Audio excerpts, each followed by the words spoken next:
Alright, so it looks like it's a little delayed. I'm experiencing a little bit of technical difficulties. I'm trying to figure out this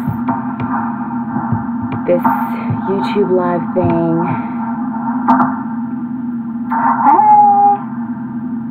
Alright, so it looks like it's a little delayed. I'm experiencing a little bit of technical difficulties. I'm trying to figure out this YouTube live thing.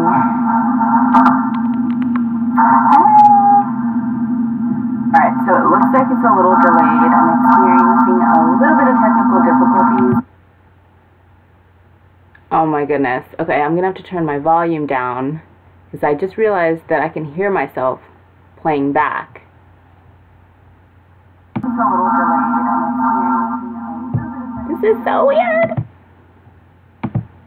Oh my goodness. Okay, I'm gonna have to turn my volume down because I just realized that I can hear myself playing back. Okay, y'all help me. We're all in this together, I guess. Let's see.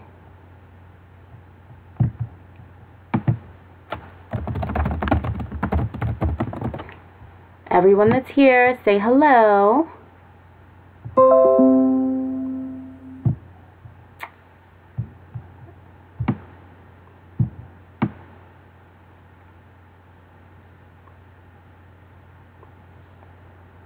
I'm going to wait a little bit until we get a few more people in here. It's not 8:30 yet, so.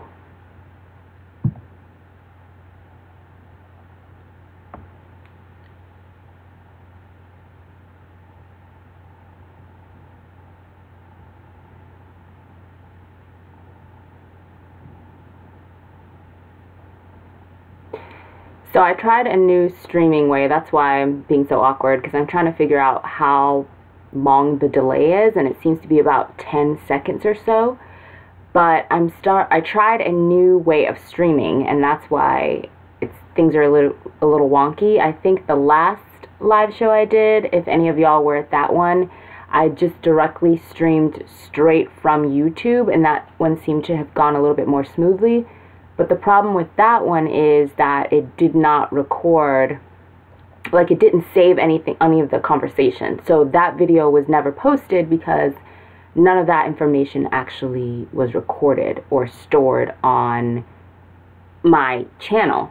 So that's why I wanted to try it this way and see if this live stream actually saves on my channel.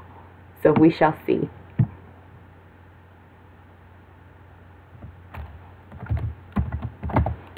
Can you hear me clearly?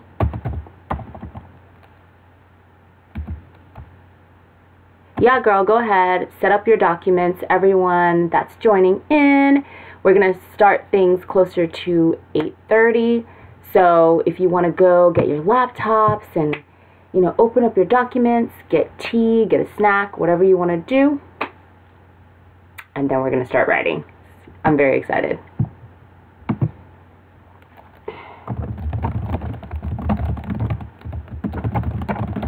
Hey, Samantha.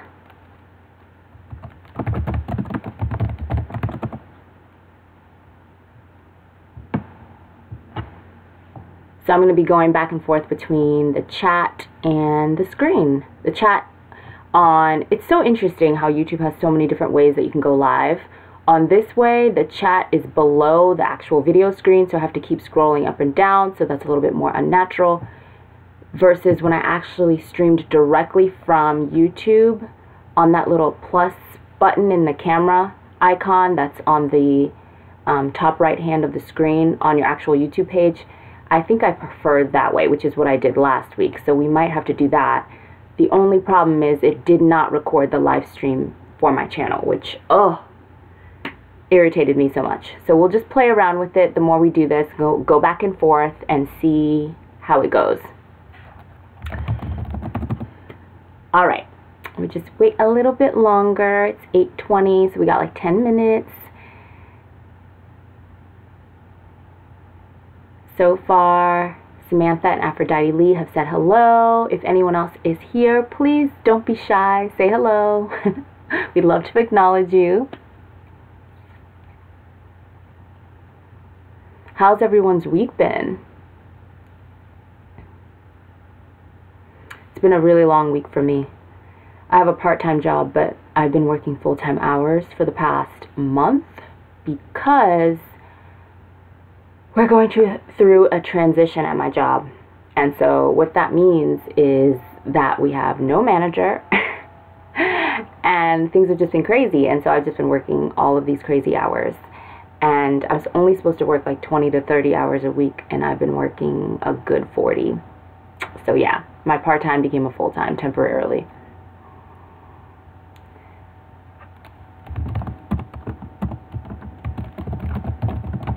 Let me just contribute to the chat. I have my other laptop here so that we can, when it's time to start writing, I will be good to go. Let me see here. Just make sure everything is up. Okay, good.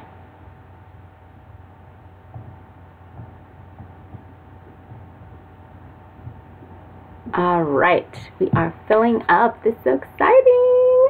We're gonna get some words in. I think first what I want to do is I want to talk a little bit about how my writing process has been. Hi, William. Oh my goodness, that flashing oil light is the worst. Any flashing light in your car, just, it's like a feeling of doom just overcomes you.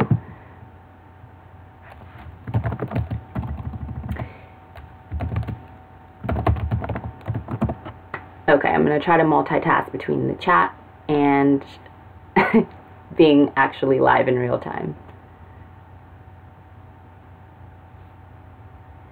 So as I was saying, I want to talk a little bit first about how my process has been, and just, it's been tough. It has not been easy. I have written every day, so I am taking my own advice. For those of you that saw my video on how to win NaNoWriMo, I am taking my own advice. I'm writing every single day. I'm hitting word count. I'm not necessarily going above word count because I've been so tired. I thought someone said something. I've been so tired that when I get home, after I finish doing all of my evening responsibilities, it's so hard for me to keep my eyes open. So when I actually start writing, I feel as though my creative energy is drained. My creative energy is drained, and so I feel as though I'm not giving the best to my story, which is the worst feeling. So I might need to figure out if maybe I need to write a little earlier, because right now what I'm doing is I'm getting home from work around 6 or 8, depending on the night. I'm doing all of my evening responsibilities and all of that. And then I'm actually starting writing around 10:30. I know, that's bad. 10:30 p.m. is when I'm starting, writing. And then I write from 10:30 to approximately like 11:15, 11:30. That's usually how long it takes for me to hit the word count goal. And by the time I am closing out on hitting the word count goal, my eyes are getting droopy. I feel like I can't stay awake. It's horrible. So I might need to figure out something else. I don't know. I don't know what I'm going to have to do, because I feel as though I don't have the creative energy needed to really do the story justice.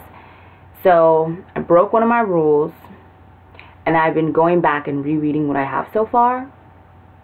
It ain't good, folks. It isn't. It's not good. It's probably one of the worst, if not the worst. Actually, I think it is the worst first draft I've ever written of anything in my entire life. And I think that's just indicative of my exhaustion. So I'm going to have to figure it out. I don't know what I'm going to do. Okay, Catherine is in the house. My week has been okay. I'm on deadline, so I'm reworking a novel that is due by the end of the month. Oh, wow. That sounds like you've been incredibly busy.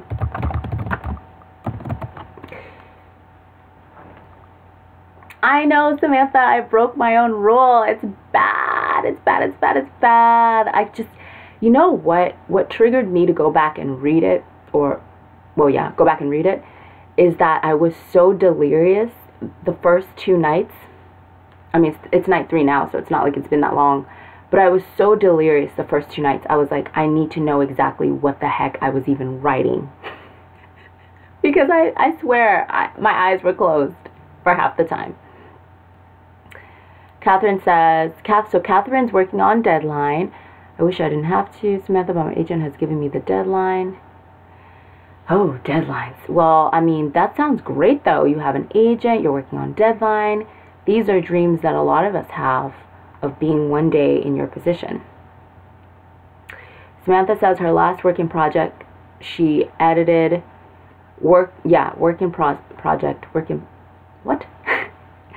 She edited the first 3 chapters over and over, and it took me forever to get anywhere.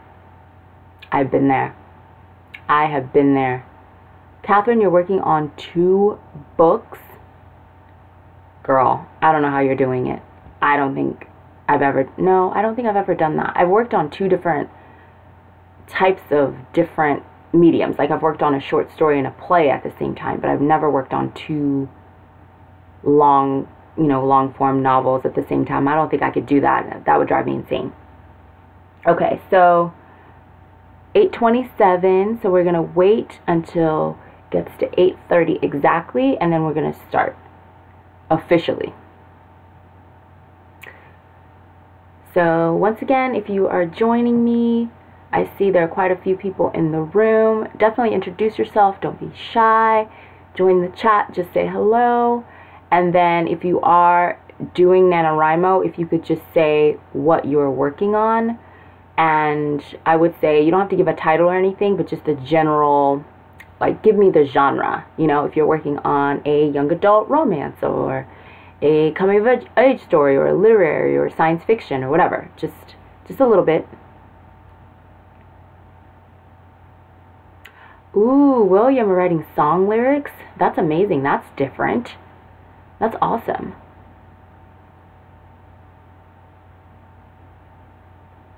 Catherine, you write 3 to 4 books at a time? What? I cannot imagine it. That is amazing. I would love to take a peek inside your brain because I cannot imagine that whatsoever. Let's see. I just have my story here in my lap, so I'm taking a peek at it. Paranormal romance series. Awesome. Oh my goodness, I love reading paranormal romances. It's one of my favorite things to read. Romance is my favorite genre, for those of you that don't know. I feel like I read pretty diversely and widely, but romance is what I always go back to. It's my favorite thing to read. It's my favorite thing to write. I'm a sucker for love. Hi, Bob. Try and write a Welsh detective novel. Wow. That sounds extremely interesting.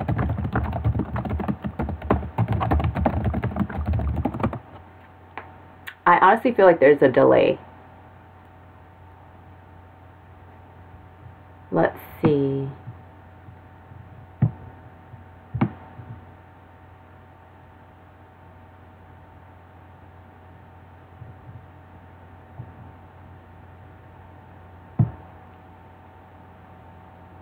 Oh my goodness, yes, we need more AuthorTube channels. Not that I've just discovered AuthorTube, I've been watching it for years, since before it was called AuthorTube. Just in the very beginning with the OGs who started writing, or who started making writing videos way back in the day. But I've just recently been, I guess, reinvigorated to really watch AuthorTube videos. I freaking love them. And who is it that I've been watching a lot recently? I can't remember her name. Alexa Dunn, I want to say. She wrote that YA novel, Brightly Burning, which I haven't read yet. But I am addicted to her channel. I've been watching all of her videos back to back. And there are a few others that I've watched throughout the years. But just recently, I've gotten really into her videos. So you should definitely start an AuthorTube channel. I would love to know how you write multiple books like that at a time and everything else. So definitely do that. So William's writing songs, R&B and indie pop. That actually sounds really cool. Oh, Samantha, you've read it? Okay, Brightly Burning. I have to put that on my TBR. I actually am thinking about doing a video where I review a whole bunch of booktubers who have written books and author-tubers who have written books. And I've read quite a few. What did I just read recently? The Savior's Champion, I want to say, by Jenna Marishi, or I can't remember how to pronounce her name, but she has an author-tube channel, so I just recently read that a month and a half ago or so. And then I've been thinking about purchasing Brightly Burning. And then there are a few other books that Kim Chance's book, I just downloaded a sample onto my Kindle, so I definitely want to read that eventually. And then there's a booktuber that I just purchased her book. It was like $2.99. Can't remember her name. It's gonna bother me. She has really interesting videos too, but she has a book out too. I think it's called Perfection. Yeah, I got it on her website. I didn't get it through Amazon. I got it through her website, and I got the ebook. So I'm definitely thinking about doing a video like that. Oh, wow, Samantha. Brightly Burning, your favorite book of the year? That's high praise. Wow. It's got to be really good. Hi, Grafton Daniels. Let's see. Catherine is finishing her scripting and then filming. Oh, for your first AuthorTube video? Perfect. Definitely, I'm trying to figure out how I can find out about your channel. Just go onto one of my videos and comment, like on my most recent video, and leave the link to your channel in your first video when you do, you know, get everything set away so that I can go check it out and subscribe. Words Fall is in the house. Awesome. Grafton says, I didn't particularly like Alexa Dunn's reasoning for choosing a pen name, but the other videos were really nice. Yeah, I feel like the pen name thing is a really personal choice. I go back and forth on it a lot because my name is really unique, and in a weird way, I can't see my full real name on a dust jacket, like on a book cover. You know how we imagine it all the time. And then I think to myself, well, why can't I see that? And why do I have that insecurity about my name? So, and then I've thought about going with my initials, like my first initial, middle name initial, and then my full last name. I don't know what I'll end up doing. I guess time will tell, but let's see. Samantha says, The Savior's Champion was really good, but there are so many questions I need answered by the Savior's sister. Same. The Savior's Champion left me with a lot of questions, and looking back, I can see where the plot holes were, or maybe they weren't plot holes, maybe she did it on purpose, and it's all a setup for the second book. But I have found recently, actually it's not recent, it's a feeling that I've had for years, but it's becoming stronger the more the years roll by, is that with series, I get really annoyed if the first book in the series is just a setup for the second book in the series. Does that make sense? That just annoys me. Like, I'm just like, let the first book be a complete story in its own, and let it have a beginning, middle, and an end, unless it ends on a cliffhanger. I don't really mind cliffhangers as long as the rest of the book, you know, the plot is fleshed out, the characters are fleshed out and not, you know, flat. The story idea is a good one. The dialogue is good. I'm engaged while reading. What else? Yeah, I don't mind cliffhangers I don't mind cliffhangers as long as the rest of the book is pretty solid leading up to that cliffhanger, and I'm not confused, and I don't have a complete picture of the setting or of the characters or their background or what's going on. You know, it's one thing to obscure a character's background to add mystery and because you're kind of setting us up for a big reveal. It's another for the character's background to be missing because you just didn't do the work. And, you know, you guys know what I'm saying? So I've just found that when it comes to series, I get really, really frustrated and annoyed when the first book is just simply a setup for the second book, and we don't get enough information about the characters in the first book, and it's not in an intentional way. You guys know I can't talk ever. It's not in an intentional way, but it's in a, I'm confused. Like, you leave the book like, I don't really know where they were or what was going on, but kinda, but not really. I think I know the characters, but they feel kind of flat. Ooh, the chat is popping. Let's see what you guys are saying. I'm out of the loop. Okay, let's see. Words fall. Oh, hi, Autumn. Okay, cool. Thanks for letting me know your name. Hey, Danielle. So good to see you. Dun, dun, dun. My editor has my novel, so I'm just going to work on my novella. Amazing. Okay. So we have Autumn, William, Catherine, Danielle, Aphrodite, Lee. Is your name Lee? What's your first name? We have so many people in the chat. What is your stance on the lack of diversity in most YA books? And do you believe readers have a right to demand more well-researched representation? This is such a complex topic when it comes to the lack of diversity in young adult novels. I just find it to be a little behind the times. I think that people like to write about what's familiar to them and what they know. For me personally, I don't know if I would write a lot of my main characters as other races, too far outside of my own or too far outside of what I'm familiar with, if that makes sense. So on one hand, I understand authors staying in their comfort zone, writing what they know, but on the other hand, it's a little odd because most of us in the world go out and interact with people who do not look like us.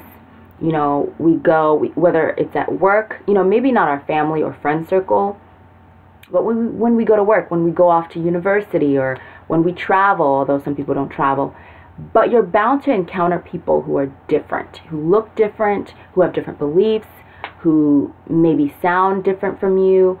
So I find it odd that writers continue to create these worlds and write these characters where it's not representative of the actual world that we live in, unless it's like a fantasy. But even in a fantasy novel, it's weird when all the characters are, indicative of the white race.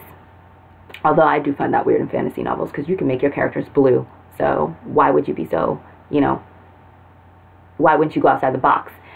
So that's just a very hard question for me because the obvious answer is yes. I wish there was more diversity in young adult novels, but it's so much deeper than just that surface answer. And I think for me personally, I want there to be more diverse authors.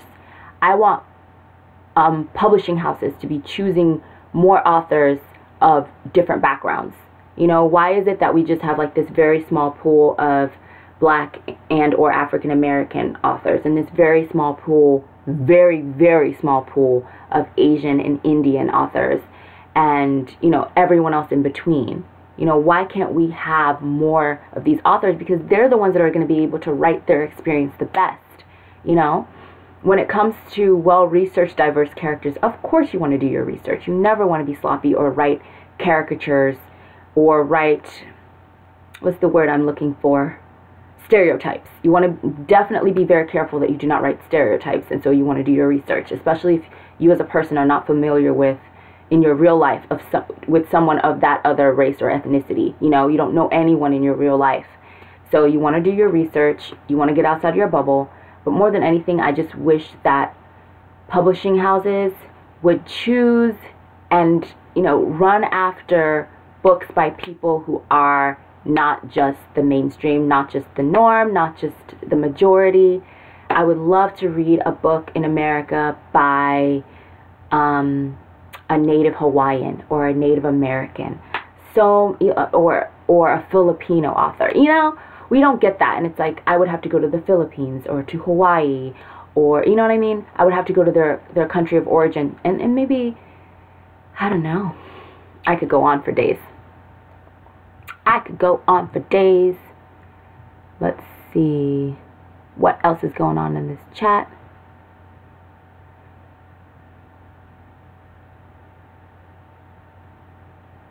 How far are y'all into Nano? Exactly 3 days in, girl. I've been writing 1,666 words a day exactly. Aphrodite Lee says she uses her pen name for most books. Let's see. Oh my gosh, there's so much going on in the chat. I love it. just gonna skim.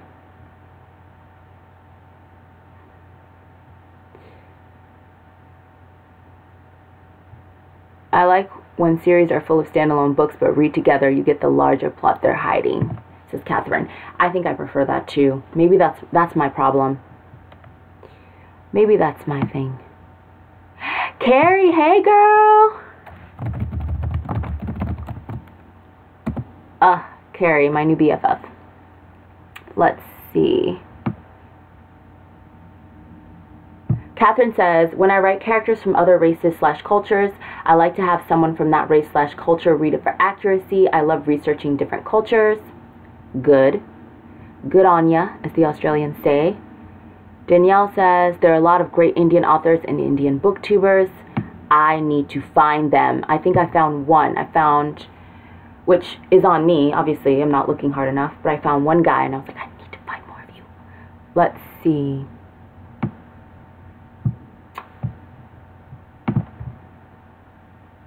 Oh, hi. I can't even write anymore. Dun, dun, dun.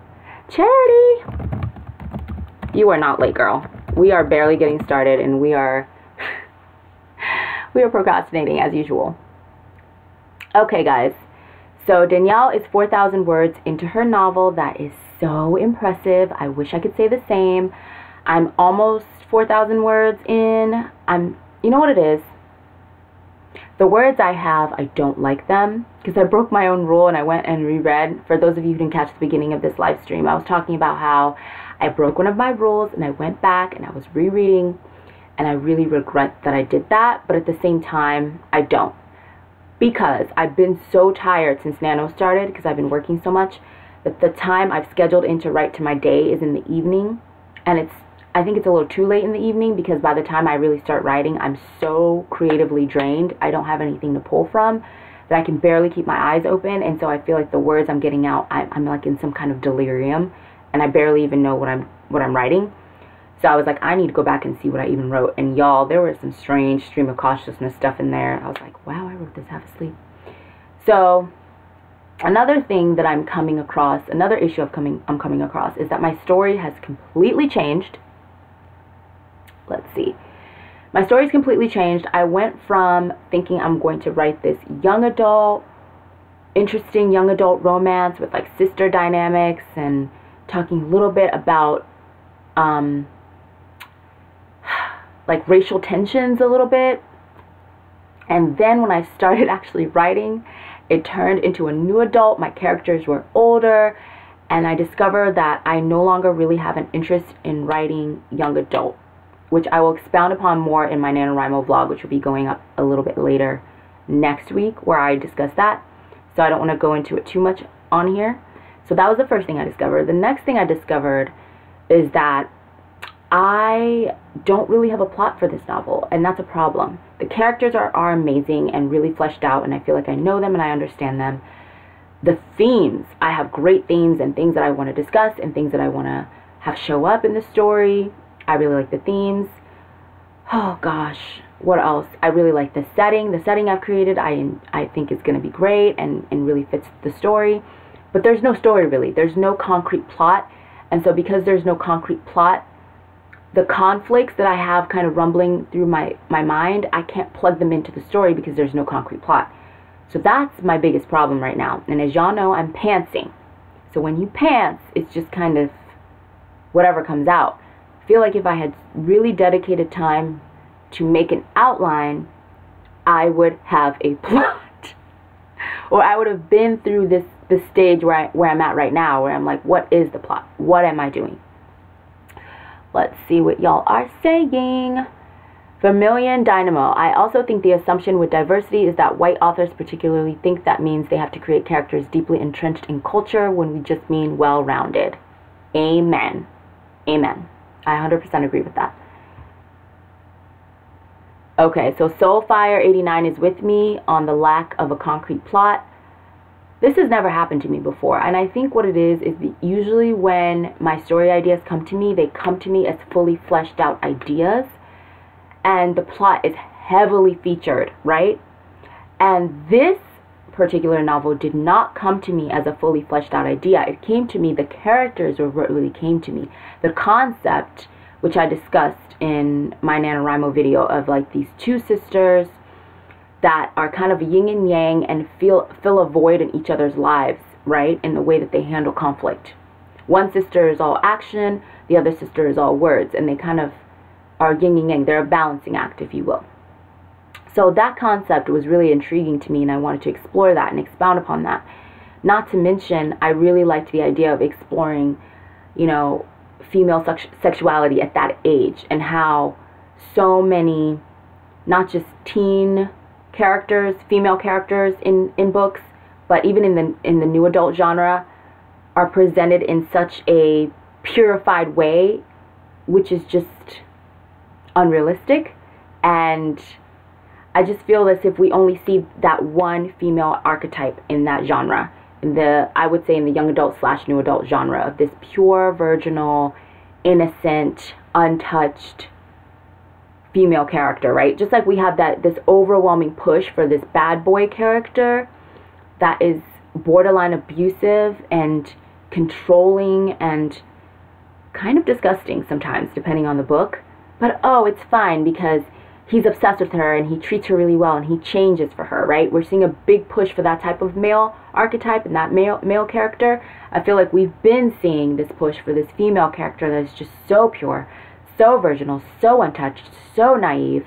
You know, a character that comes to mind, it's not a new adult or young adult genre, so this transcends all genres, is Anna from 50 Shades of Grey. For those of you that have read those books, it's fine if you haven't, trust me. It's fine. But it's just such an overwhelming push for that particular type of character, which is why I get so excited whenever I find a young adult novel, a new adult novel in any genre that doesn't deify that female archetype and has actual real female characters that are complex and multifaceted and intriguing in their well-roundedness, you know? So, ooh, my foot is falling asleep. Catherine, how do you write so many novels at a time and pants? Girl, you better make that AuthorTube video or channel tomorrow. I need that video ASAP. I need that video before next week. I need help. Help me.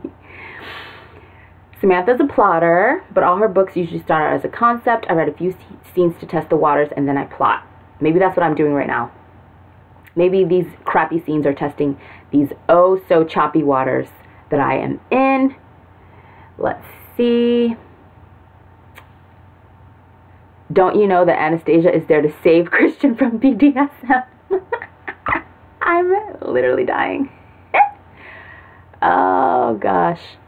Aphrodite Lee says my novel is a I think she means her female character in her novel is a virgin, but she isn't naive and innocent. So I get exactly what you're saying, because that drives me crazy.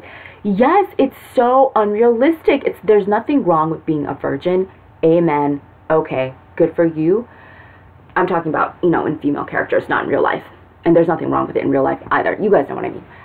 But these girls are so, it's like they know nothing. It's not even real life. I'm like, do you have friends? Do you watch TV? Do you go outside? Do you even watch commercials? Are you in the real world with the rest of us? Have you just been living in a cave all your life? How can you be so naive and so unknowing of anything? It's just not real life. It's not realistic.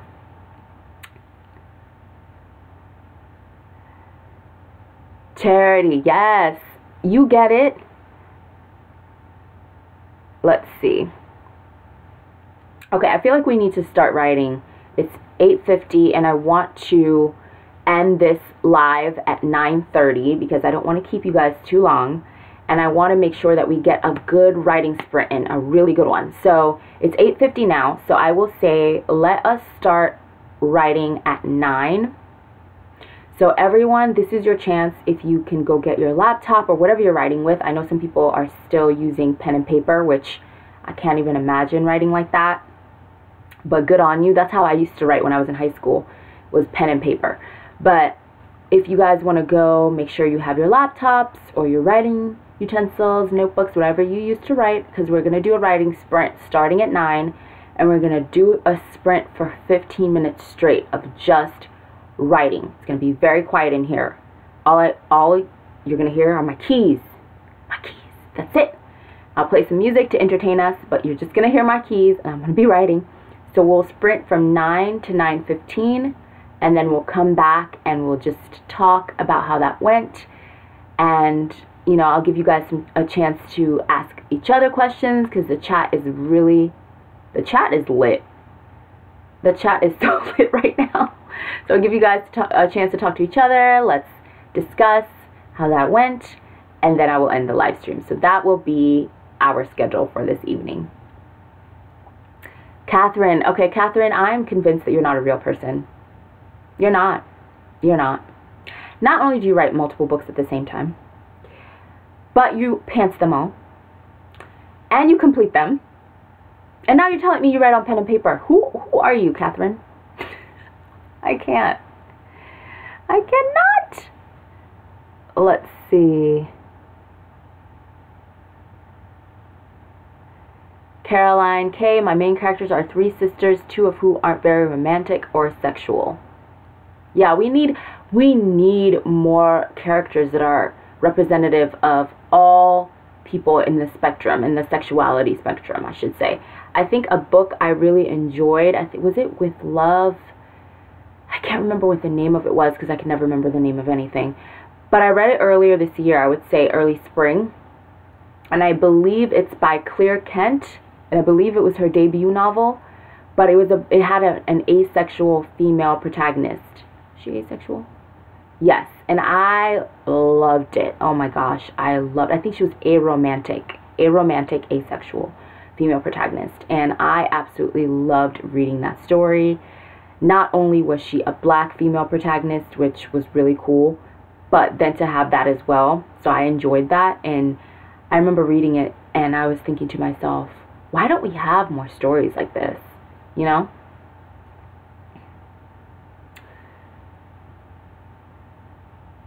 You're not late, girl. Welcome. We haven't even started writing yet, so you're good. She's into everyone. The youngest, a twin, actually is very into romance and sex. She's into everyone. That sounds fascinating, actually, Caroline. One of mine, oh my gosh, one of mine is asexual. Yes, awesome. We need more asexual characters. We need more characters that are representative of, like I said, the whole sexuality spectrum. I remember watching a YouTube video that explained as well as it could, the entire spectrum to me, all the different terminology and everything like that. And I need to go back and rewatch that video, because I'm thinking about using that in some of my writing and representing some of those sexual orientations a little bit better. But yeah, I'm just thinking about how I could use that in one of my stories that I'm developing right now. I think that would actually be really good. Sorry, there I go, thinking about a story, getting carried away. Danielle is writing mysteries. Catherine, you're working on your computer this year? Oh, okay. Alright, so it is now 8:54, so we are really about to get started on this sprint. I'm so excited. I found out that on the NaNoWriMo site, there's actually a button, like a timer. So I think I'm going to use it just to be extra. You guys won't be able to see it, unfortunately, but it's just so that I can make sure that we start exactly at 9 and end exactly at 9:15, and then come back and discuss everything. So it's going to get a little quiet in here for a while. So those of you who end up joining us after we start the writing sprint, I guess I'll just leave a note in the chat that that's what we're doing, so they won't be weirded out by what's going on. But yes, it's going to be a good time. I'm so excited. And I'm hoping, honestly, I'm hoping that this little chat that I'm having with you guys will help me to figure out the plot. Not necessarily that I need to like talk it out with y'all, but I feel as if I need to get a little bit more fired up about my story. I need a little bit more passion. I need to get reinvigorated about what is actually going on, because Normally when I do nano, I'm so excited to write. And this year hasn't been like that. It hasn't. I'm writing out of just sheer will because I'm so tired by the time I get to it.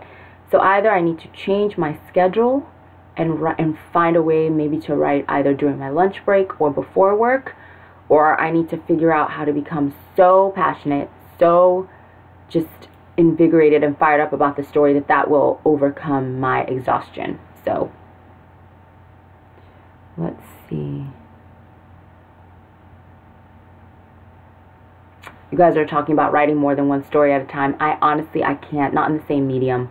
If it's a play and a short story, or a full-length novel and a short story, which is what I usually write. Short stories, full-length novels, and plays. I've never written a screenplay, but I might try it one day. But I feel like I need to take like a screenwriting class or something. When I was in college, I took a playwriting class, and that's actually what got me into writing plays. I'd never written plays before then. So I think I would need to take a screenwriting class because I have no idea how to even begin. Let's see. Semi, hi. Your story is about a girl with a sickness who struggles with her faith in God and then struggles to live life without Him. Then she has to struggle to go back to her faith. Wow, that's actually really interesting. I kind of want to read that. I kind of want to read your story. Tanya Boone, it's almost 2 a.m. over here, so I'm about to go to bed, but I hope you guys have fun and get those words in. Thank you so much, Tanya. Thank you so much for your encouragement. Nadia Marie West, I've been writing the same story for 8 years. Oh my goodness. Don't despair and don't give up. Seriously. Let's see. Samantha says she struggles with internal conflict and much better with interpersonal conflict. I can see that. I can see that. Like, I can see how that would be difficult. For me, I feel as though my stories are so character driven. Like, obviously, I'm missing a plot in mine, and you want to have a solid plot. But my stories are so character driven. And my characters are so flawed most of the time, and they're so damaged, damaged character. Like, they've been through so much that interpersonal conflict is not hard for me to, like, bring up, because they're going through so much within themselves. Or not interpersonal, their inner conflict. But when it comes to conflict with the other characters, that takes a backseat to the conflict with themselves. Yes, oh my gosh, my email is it's either in the description box of every video. I'm talking to Aphrodite. My email is either in the description box of pretty much every video I have, or you can find it on my main page. Please send me some screenplays. That would be amazing. Short films too, whatever you can send me, please. Because I need to know what the format is so that I can actually write it. Right, Semi? Right, Charity? I want to read Semi's novel too. Oh my gosh, Aphrodite, your novel comes out next year? Oh, that's so amazing. I'm so happy for you. Yes, please hook me up. Trying to read this chat and talk to you guys. Rahel the Bookworm says, I'm writing 2 novels, both fantasies, and I'm hitting writer's block. Wow. Are they 2 novels in the same world, in the same universe? Is it like a series? Or are they 2 separate fantasies? Because how do you keep all of that in your head? All of the character development, all of the world building, like, is there magic systems? Like, how do you keep that? Carrie the Book Bell says, so I'm writing a sitcom-y type story and I'm realizing how lame my jokes are. Oh my gosh, you should watch some episodes of, like, Friends, or what's another popular sitcom? To, like, get Will and Grace. Oh my gosh, I used to be obsessed, and they brought it back and I'm still obsessed. You should find some sitcoms on TV and just watch a few episodes just to get you in that headspace and see if that helps with your jokes. Hey, Luxurious Blue, thanks for joining. It's always so good to see your face. Let me see. Nadia says, I guess I drafted it quick one year, but edits. Ugh, editing. Yes, Will and Grace is it. Will and Grace is one of the few shows that makes me laugh so hard I'm crying. Not that many shows do that to me, but Victor Hugo took 12 years to write Les Miserables, says Catherine. Wow.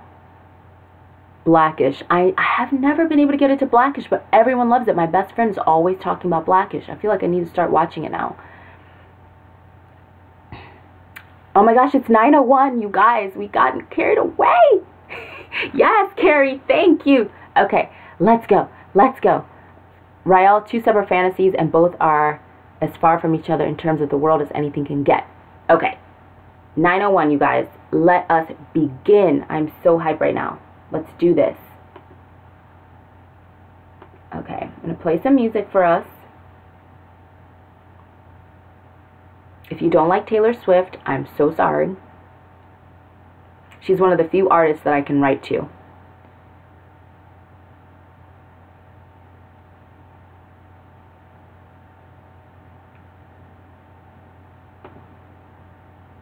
Listen for the best. My reputation has never been worse, so you must like me for me. Hi, Kathy. We're doing a writing sprint right now. So between 9, well, it's 9:02 now, and 9:15, we're going to just be writing. So if you came to get some inspiration and to get some, like, fire under your butt and join us in this write-in, the write-in has begun. So we're going to stop at around 9:15, 16 or so, and just kind of talk a little bit more about what we've written and how things went. And then we will talk at, or we will end the live stream at 9:30. Yes, Carrie. Charity, your grocery shopping girl, I'm so glad you could join us during this time. I know, it's hard listening to Taylor Swift when I write because I have dance breaks every 10 minutes, but it's fine. Okay. The writing. The writing.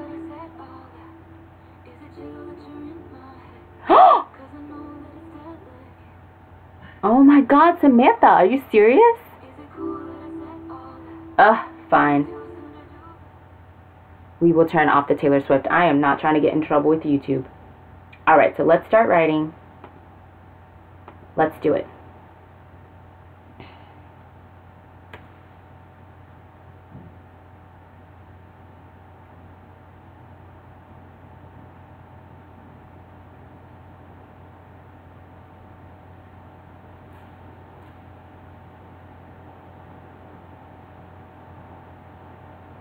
Earplugs. You're right, Aphrodite. Taylor Swift does not play. She does not play around. Okay, I'm writing, so I'm not ignoring you guys or the chat, but it's 9:04. We gotta get started. The rest of you who are out grocery shopping like Charity, or just living your lives and just wanted to hang out, or just, you know, wanted to check it out and aren't writing right now during this writing sprint, come back around 9:16. We'll be done by then.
9:15, so let's just go until 9:16 since we started a little late, and then we can discuss.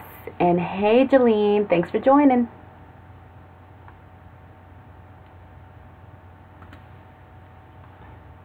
Oh, wow. I got to 4,210 words.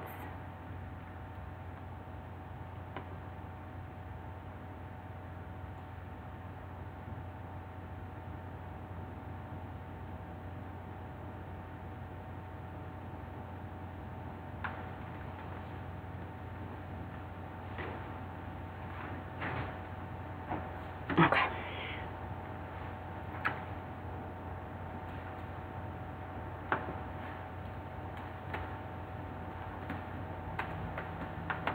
$9:16.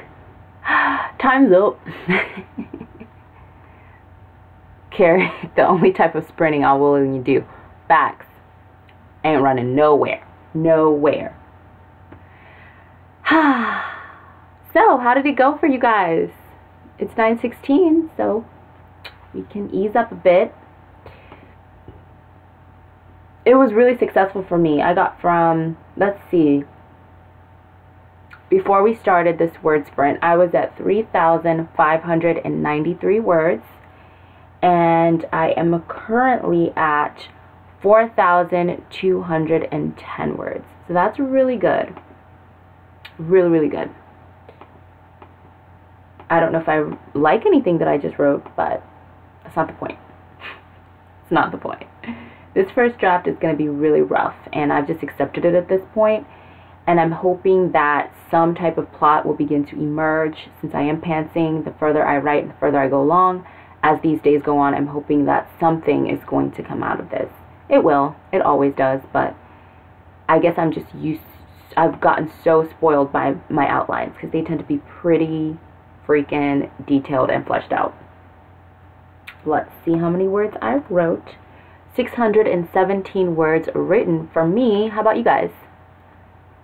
Added about 450 words to your word count. Great job, Danielle. That's awesome. Yakram wrote 219 words. Samantha, you were hunting down your computer charger half the time. Let's see. Aphrodite Lee was looking up K-pop songs for your playlist. A totally worthwhile endeavor. You got no judgment from me. And Jolene, 0 words and 0 characters. Well, thanks for joining us, Jolene. Are you doing NaNoWriMo at all, or are you just joining in on the fun? Rahel the Bookworm added only, what do you mean only 386 words? That's amazing. I don't even understand why I write so fast, honestly. I feel like I need to write slower and with more intention, especially with this novel, because I don't know what the hell is going on. Kathy went from 5,306 words to 5,676, which is amazing. So Carrie says she's working on an audio drama script, and I almost got 2 pages done. Ooh, an audio drama script. Do tell. I want more info. Nene wrote almost maybe 10. It'd be like that sometimes. Alno says 10. Kathy, 375. That's amazing. Congrats. I don't understand how I wrote that many words.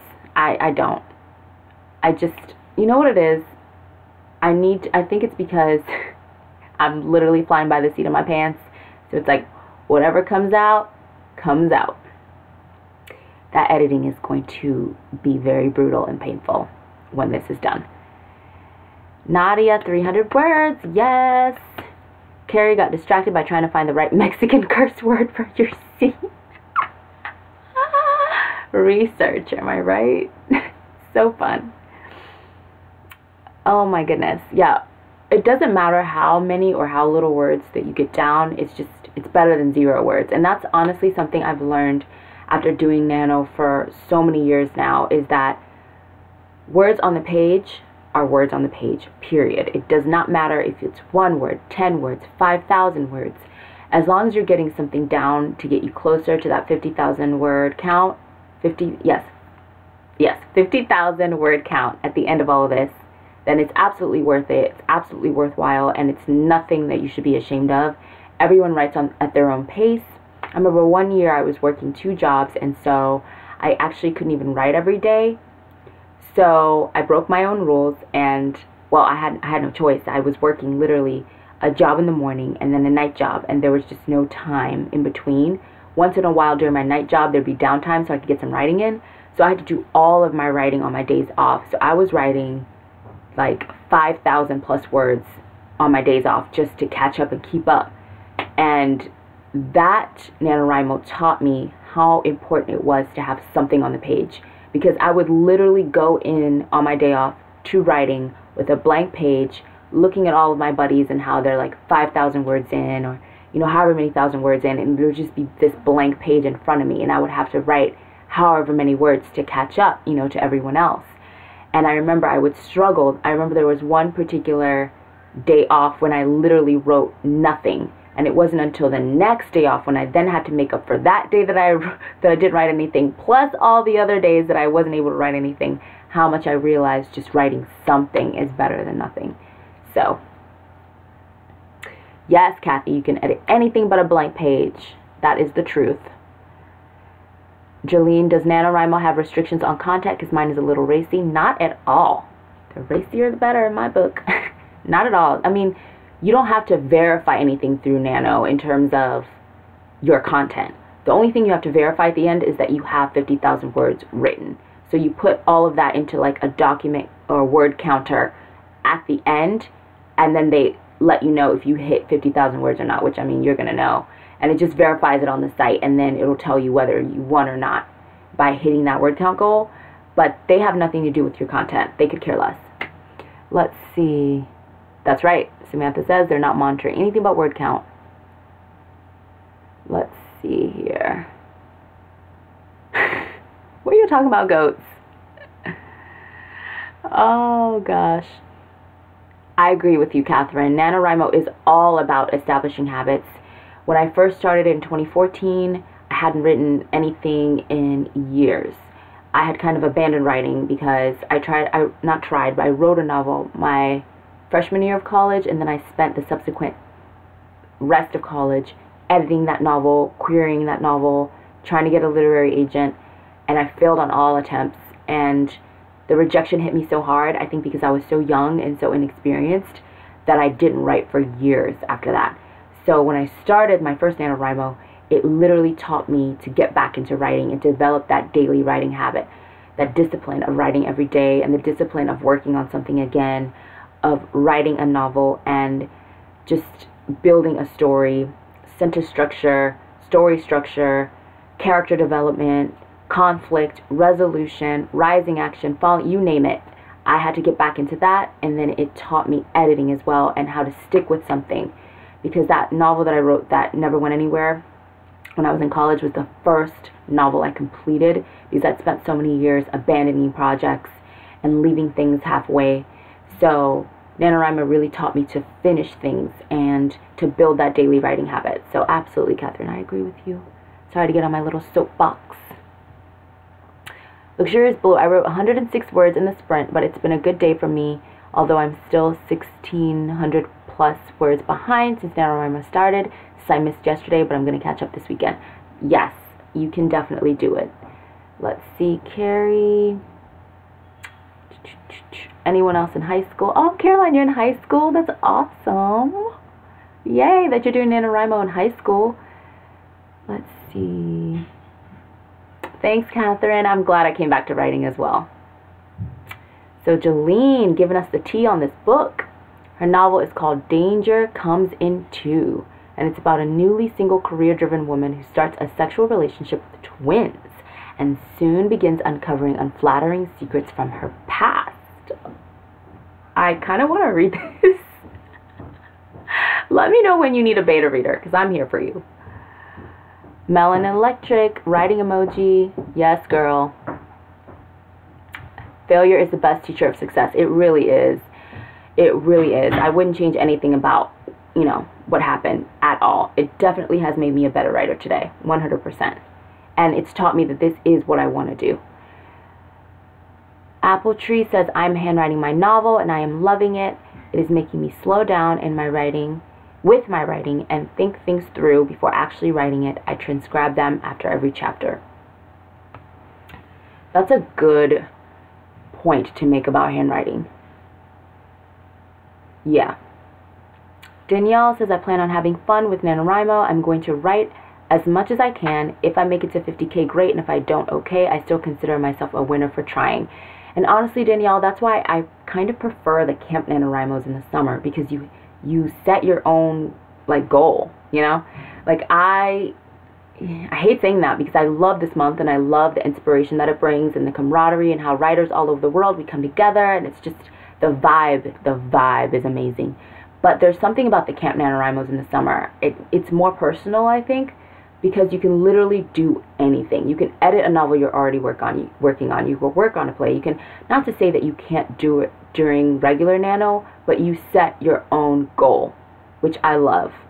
I think that if NaNoWriMo was a little bit more like that, then there would be a little less pressure, you know, that everyone's feeling to, like, hit this, like, specific word count goal. You guys are making me want to go back to handwriting things. So many handwriters in the chat tonight. Yes, Samantha, the cabin groups are definitely another perk of camp. I agree. Malakas says, my goal is to hit 90K minimum in about 11 days. Wow. Wow. I wish you so much luck. That is intense. Kathy's also joining in with the Camp NaNoWriMo, like, love. Semi says, is there a way to write on the actual website, or do I write separately in a Word document and then copy and paste? Honestly, I have never written into the actual website. I usually just write in a Word document separate of that, and then when I feel that I'm complete, when I feel that I'm done, and when I've hit my 50,000 words, or some years, a lot of years actually, I've gone over 50K, I then copy and paste that into the word counter on the site, and then it lets me know, you won, or you didn't. So yeah, that's how I do it. Jolene says she starts digging up things from the twins' past, while also trying to stay afloat in her career. I realized that I can't write sex scenes, so I had to watch porn for research purposes. I'm crying. You know what? I would recommend reading romance novels, and different ones. Not just the, you know, usual bodice ripper, historical harlequin ones. I would recommend reading a lot of new adult romances. I would recommend reading a lot of new adult, like, it's like leaning more towards the erotica side of things. And I would also recommend reading, I hate calling them hood books, but that's what they are. Like, I hate the word urban fiction. I hate that word. But I would recommend reading a lot of those too when it comes to really learning how to write a good, solid sex scene. Just my thoughts. Yes, Jolene, I will beta read. I've already volunteered myself as tribute. Don't take that away from me. Carrie says, last year a scriptwriter started a mini spin-off called Scrivember, which is like Nano but for scripts, and I love the camaraderie of it, especially since scripts are such a different medium. I have never heard of that. Scrivember. That is actually really cool. I need to check that out because I write plays. Do plays count as a script? Is it like screenplay scripts, or what type of scripts? Can it be any type of script? Let me know. Aphrodite Lee, I'm trying to reach 40,000 words in 8 days, which I will start writing in a few days once I get this outline where I want it. Anything's possible, and I definitely believe that you can do that easily. Let's see. Oh my gosh, I can't believe it's already 9:30. This time has just flown by. Research is so important regardless of where it is, even reading romance novels. Yes. I mean, there is that saying, right, that if you want to be a writer, you need to read. And I've learned so much. Like, whenever I struggle in writing a particular genre or a particular type of scene, anything that I'm struggling in, I will go read a book that really exemplifies what it is that I'm struggling with. And more than likely, I will fall in love with those type of books and then just binge read. I'm a binge reader, 100%. I don't know if anyone else is a binge reader, but I'm a mood reader and I'm a binge reader. So I read according to my mood, and then when I find a particular genre that I'm into or that I like, or a particular type of book, there'll be like one gateway book, right, that gets me into it, and then I just start binging in all the other books in the genre and finding like favorite authors and things like that.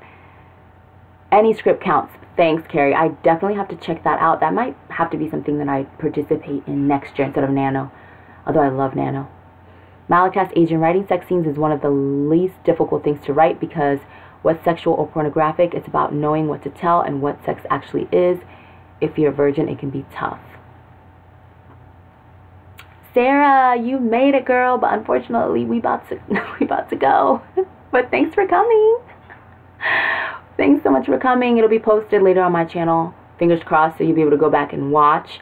But basically, what did we do? We talked a little bit at the beginning. We had a 15 to 16 minute word sprint, and now we're finishing things up here at the end. Chocolate says, what do I do if I'm not motivated? How do I get motivated? Whew, that's a tough one. You guys, give advice in the chat. How do you get motivated? Chocolate needs some help. For me, honestly, I feel like if you're not motivated, it might be the wrong story idea. You have to figure out what is not motivating you. Is it just you've built up a habit of procrastination and being lazy when it comes to your writing, and not writing has become the habit versus writing? Or is it that you don't really like your story idea that much, and so you're not moved to really start on it? So I feel like you have to pinpoint what it is that is the root of you not being motivated, and then you have to attack that root and move from there. That would be my advice. Because writing every day is a habit. And I think for me, honestly, before I did NaNoWriMo, for the first time, it started with journaling. I journaled every single day, and at the end of the day, before I went to sleep, I wrote in a journal, and that built a habit of writing something. And that stream of consciousness writing and just getting my thoughts out at the end of each day really helped me. It was not only therapeutic, but it just built in that habit of like writing every day and feeding that writer's soul inside of me that like feels like I need to write. So let's see. Aphrodite makes a good point. Pornographic is visual. Oh, the chat's moving so fast. Pornographic is visual, erotic is written. I kind of agree with that. Jolene says, okay, cool. Pacing and plot will be the main focus. I've wanted to write this for 2 years now. Hopefully once I get a camera, I will vlog the whole writing journey. Girl, if you have a good phone, you can vlog the whole writing journey. I started vlogging on my iPhone back in the day. I still vlog on my iPhone now. You know, the iPhones have amazing cameras, and Androids, some Androids have amazing cameras too. So it just depends. If you have a great phone, you can definitely vlog. She the Writer says, sexual is not only always explicit. I agree. Kathy Coleman. Yes, and sex is something that is very real to most people. You can fake a fight scene or a magic system or traveling to an exotic locale. It's a lot harder to do that with sex. William says, I'm back in the chat. I was in the zone lyrically. Good. I'm glad. That's what I like to hear. Let's see. So Catherine has some advice for you, Chocolate. If I'm not motivated, I start listing weird things that could happen, and then I try to free write a few of them and see if any speak to me to continue. That's good. It's kind of like your own writing prompt. Let's see. So much advice. This is great. William says there's something beautiful about handwriting, especially when you look back at the parts where you've crossed out or annotated. There is something very organic and pure about handwriting. And for some reason, I just can't do it anymore, even though that was the only way I wrote for so long because we didn't have laptops back then. I'm old, Joe. And also because I feel like I journal, you know, I handwrite in my journal, and for some reason I feel like the need to separate the two. But I definitely agree. I've been writing for decades now. I'm 32 and I've been writing forever, and this is going to be my 5th NaNoWriMo and the 4th I'd win. Most writing is not about motivation but time management, says Malakast Agent, and I would highly agree with that. it's that place where you have to push past not feeling like doing it. And it's kind of like I said in my advice video on how to win nano, you have to schedule it into your day, just like a doctor's appointment, you know, or any type of important appointment that you wouldn't miss. You know, just like, oh, I need to go get my oil changed, or like going to class. You know, if you're in I know Caroline said she was in high school, or if you're in college, it's like anything that you have to do, you just have to set aside a time for it and stick to that time and build it into your routine. And it's just, you have to do it. That's what has worked the best for me. So I definitely agree with you. Time management is key. Danielle, where were you? You had to go get the mail? Political mail. Well, it is that time. Oh my goodness. Catherine says she will be showing off her handwritten novels in her AuthorTube chat. She's going to start it before the end of the year. I'm going to hold you to that, because I'm going to be having more of these live shows, and you're going to be coming, and I'm going to be asking you every week where your channel is. Just saying. Let's see. Jolene, does anyone else feel like they were born to write? Yes, we all do, and that's why we do this. I feel like there are a handful of professions, and most of them in the creative arts or the creative field, where you feel like this is what you were made to do. Nothing against people in other career fields, but I feel like there's something about making something and creating something that is so intrinsic to your soul and to your whole makeup as a human being that you just feel like this is what you're meant to be doing. So you're not alone in that. Chocolate wants to know, Catherine, where did you get an agent? So interesting you asked that question, Chocolate, because there are so many amazing resources here on booktube/authortube. I've been watching a ton of videos about how people got their agents, how they're querying their novels, the querying process, the submission process. So I highly recommend you checking out some resources here on YouTube, just to educate yourself on the whole process of publishing, especially if you want to traditionally publish your novels one day. So I've been doing a lot of research, and I think that's why I've become so obsessed with Alexa Dunn's channel recently, and just been watching all her videos, because I've been doing a lot of research on my own.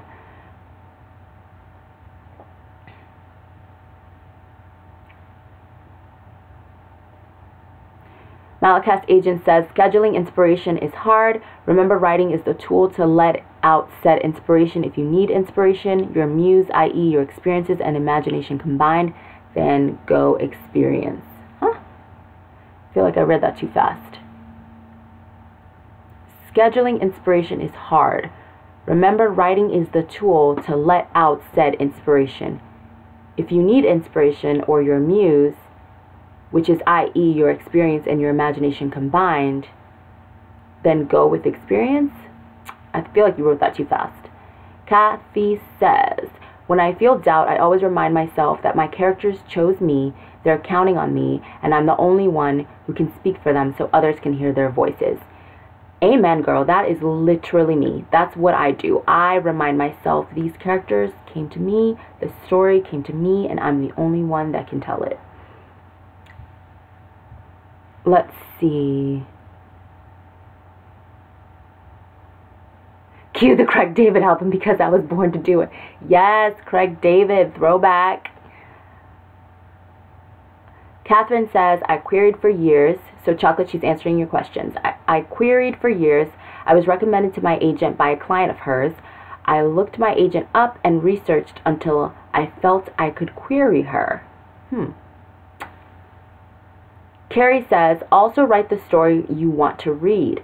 It'll be a great motivation because no one else will do it the right way. Only you can because you know what it needs. I 100% agree with this. You have to write the story that you're like, I wish this story existed.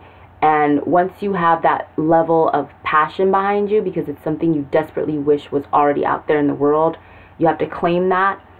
A lot of times the story idea and characters will come to you how they come to you. You fully flesh that idea out, and then you can build from there. So I agree. Malakast Agent says, go out and get experience. Okay. I ran out of letters. Too many words. Okay. Thank you. Catherine says, more advice for you, Chocolate. I then followed the agency on Twitter and started talking to the agent through personal messages. Wow, you were really persistent. That's amazing. Then she continues, we developed a professional relationship and she loved my, what is it, your MS? What does that mean? Your messages? What does she love? Clarify. Jolene says, it's time for new adult to rise as well. I agree.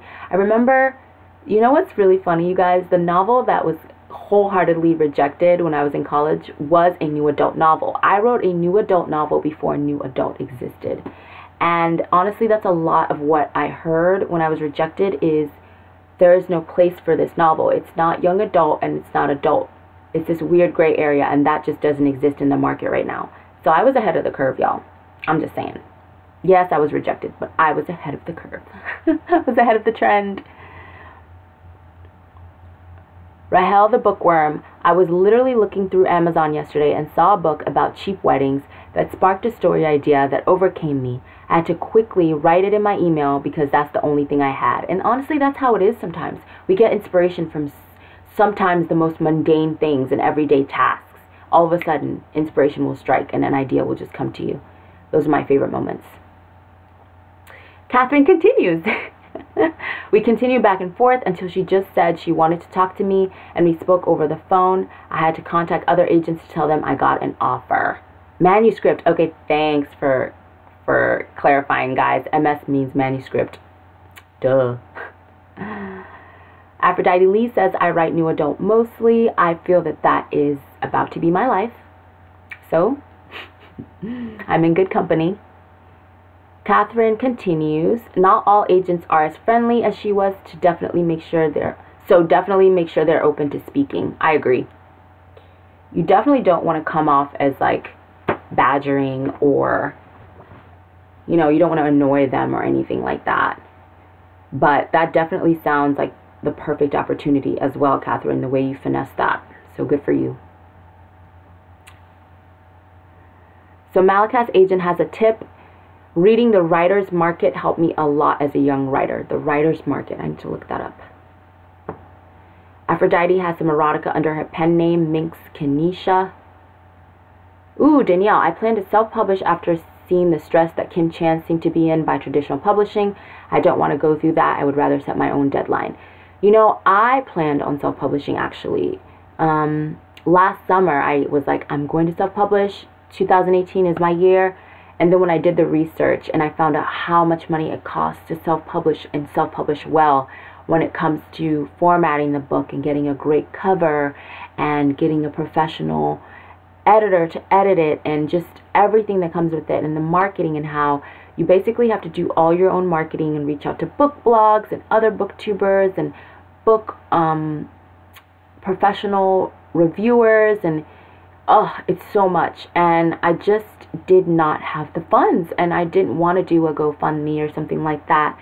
And it was overwhelming. It was overwhelming. So I'm not completely crossing out self-publishing for the future. But once I saw how much upfront costs were so high, it kind of put me off it a little bit for right now. Let's see. Rahel's also leaning towards self-publishing. Let's see. When Kim Chance was trying to finish Seeker, she seemed to be in a bit of stress, says Danielle. I'm sure. Traditional publishing definitely has its own pros and cons. I feel as though with traditional publishing, in a weird way, there's a lot more pressure. So, I agree. So, Writer's Market is a reference tool by Writer's Digest. It's an annual publication that they've been doing for years. Good to know. Deadlines are a pain. Yeah, that's what comes with traditional publishing. Just set in stone-ish deadlines. And, you know, just having to get those line edits in, getting those meeting those deadlines with your agent and your editor, getting, you know, into them what they need, etc., etc. Samantha says, I've just accepted that I'm not a novelist for the big bucks. And honestly, I think that's most of us, and that's an acceptance that most of us come to. Those of us who are diligently doing this and still unpublished, you just realize how much it's not about money for you. It's a passion, and being published is a dream. And, you know, I was watching one of Alexa Dunn's videos where she was breaking down advances, and it was such a soul-crushing video, but I was so appreciative also that she'd made that video, because it was just the reality of traditional publishing. She can't speak for self-publishing, obviously, because she did traditional publishing, which I want to do, but it was just such a wake-up call, and I'm so grateful for her for making that video, because she just broke down the common advances that, you know, writers who are going to be published get, and how it's how she broke it down into when you get your money, and how most of the times it's over a period of years, 3 to 5 years. It's like these small payments and after taxes and all these things. And I was just like, we are not in it for the money. We're not. Is it more difficult to get published as a woman of color? Says chocolate. Honestly, it probably is in a way. I think it depends on what market you're writing in, what genre you're writing in. There are a lot of factors.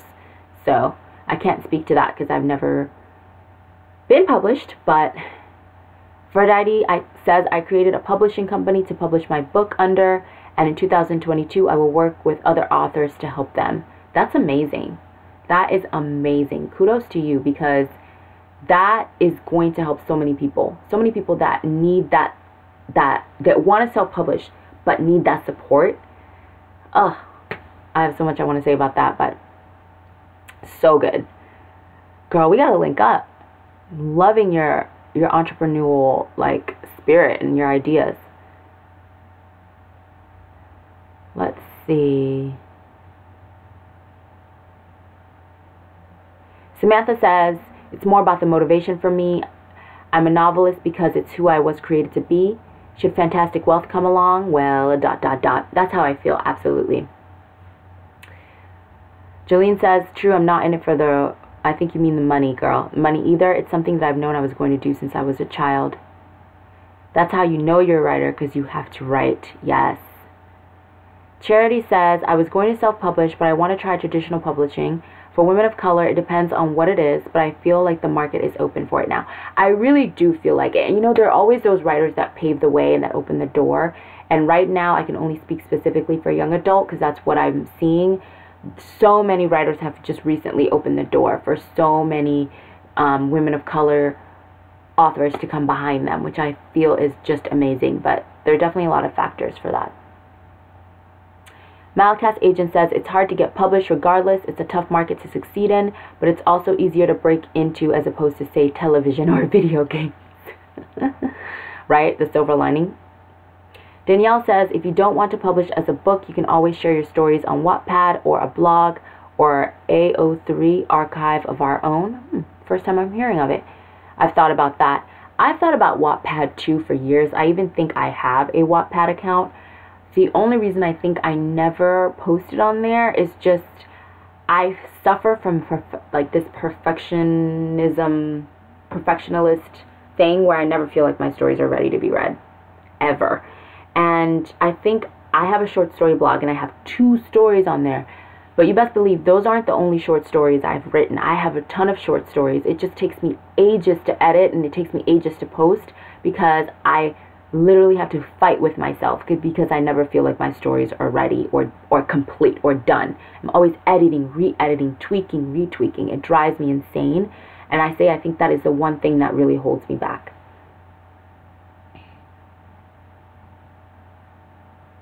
Let's see. Your Sinex is kicking in, Jolene. It's fine, girl. Yes, I can't type with nails. I had to get rid of mine. One of the benefits of writing being such a solitary profession is what? Oh, you're replying to Malakast? Blogger is fun. I used it for years, made me kind of famous in my circle, says Malakast.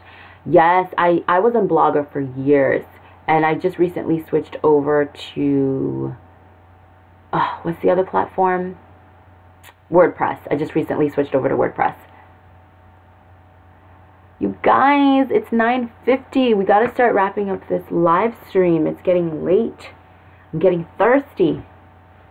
Completely forgot about my tea over here. And now it's cold. Jolene says, I started writing on Wattpad years ago after I completed the book. Why in quotations? What book? I immediately got embarrassed and thought the story was utter garbage. Girl, I've been there. Okay, you guys. I'm going to wrap up this live stream. Aphrodite, you love my tapestry? Amazon. I'm obsessed with elephants.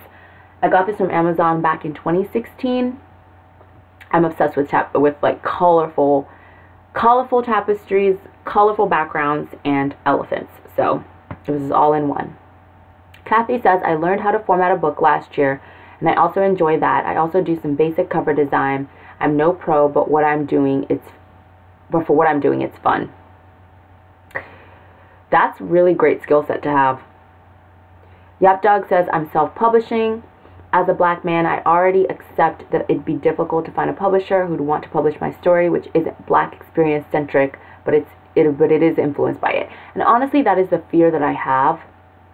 Well, on one hand, we have all these amazing authors that have paved the way and opened the door for POC authors to come along and traditionally publish.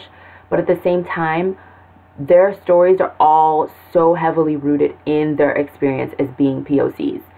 And that is frustrating for me as a POC, because sometimes I just want to write stories about, not even just sometimes, those are the stories I write. I usually just write stories about people just living and experiencing things. And my plots do not center around their experience as a person of color. It just doesn't. Because, especially in the fantasy that I wrote a few years ago, it was a fantasy, so I could do whatever I wanted. But in a lot of my contemporaries, I wrote one coming-of-age story, and I've wrote 2 new adult novels. They do not heavily center around these conflicts that come with being a person of color in whatever environment they may be in. You know, sure, that touches on it because that's a reality in the world that they live and move in. They're going to have those experiences shape them, but it does not center on that. So I worry about that because those authors, the novels that they've produced, are so heavily centered on that. You know, like The Hate You Give, for example, which is a very important novel. I'm not hating on it, but you know what I mean.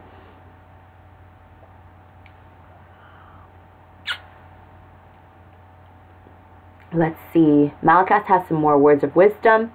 Group writing helps though. Many writers are actually multiple writers working on a set of words. Amen. This live chat has been life. I feel so inspired right now to go and keep working on my story. So I agree with that, Malakast. We need each other as a support. Just so you know, this is my YouTube AuthorTube channel that I'm using. It's not a setup yet, but it won't change, says Catherine. Thanks for the heads up.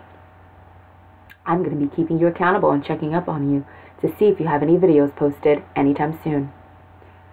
Let's see. Oh my gosh, Jolene had some tea. I missed it. This chat is going so fast. She says, Jolene says, honestly not trying to throw shade or anything, but if the girl who wrote The Kissing Booth got published, then we should be able to.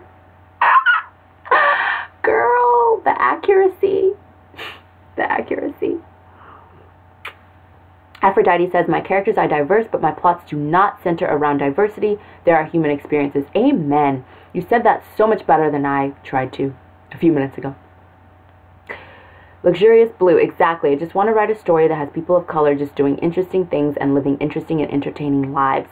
Amen. And that's why I really love, I'm going to shout out some authors that do that. We have, let's see if I can remember all their names. B Love, just initial B.Love, Love Belvin, Jacintha Howard. These are black female writers that just write about black people just doing their thing. I can only speak for the black writers. I haven't encountered too many else. I need to diversify myself even more. But I think I'm going to do a video on that. You guys just gave me a video idea. Thank you. Charity says, yes, I agree with the pick. What? with the POC novels, we need to expand beyond what's expected. Samantha adds, it's so unfair that POC authors are pigeonholed into certain types of stories they can or cannot tell. Amen, Samantha. Yukram agrees. Yes, more books like that. Kathy's just nodding along. Girl, yes. Nodding with you. Carrie has to take her foster dog out. Yes, girl. Thanks for joining. Love you, girl. See you in the next live show. I'll catch you on your next video on your channel. Caroline says, I've always wanted to see characters like me just doing things that other characters I've read do, right? Can we just live? Can we just live normal lives? Is that okay? And have adventures and fall in love and just, you know, I don't know. Be the one to save the kingdom. Just saying. Alrighty. I'm going to wrap up this live show. It is now 9:56.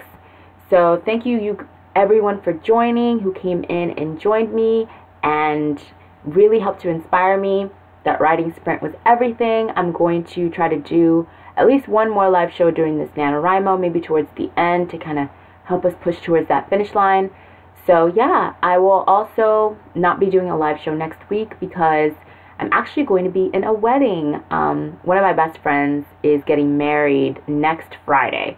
So I'm going to be in Florida from Wednesday evening through Saturday morning. My flight leaves out like 10 p.m. Wednesday.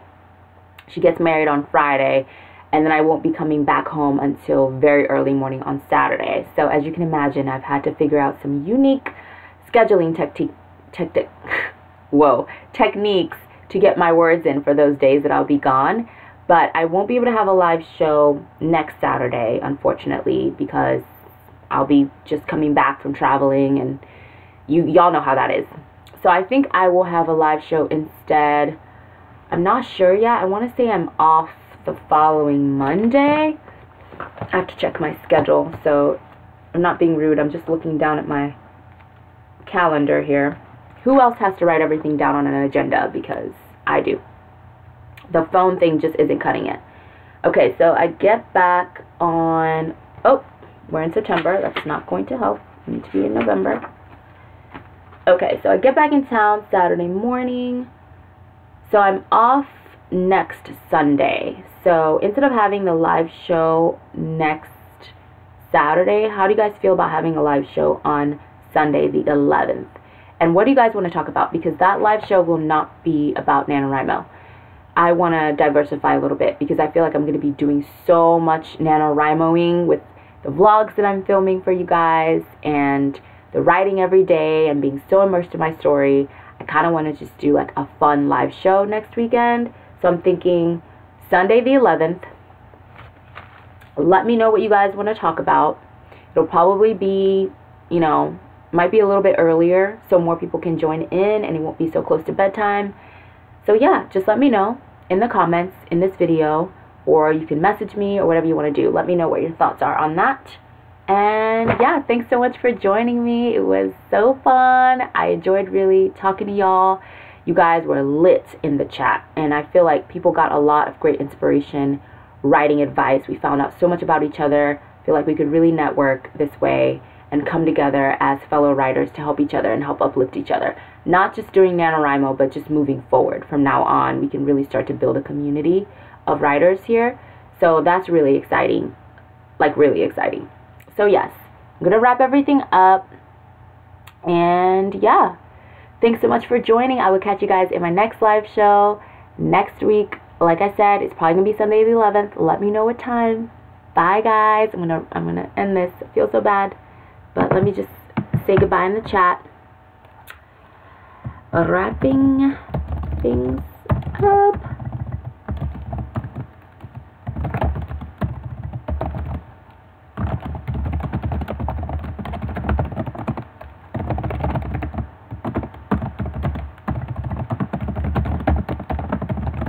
Okay. Bye. How do I end this? How do I end this live show?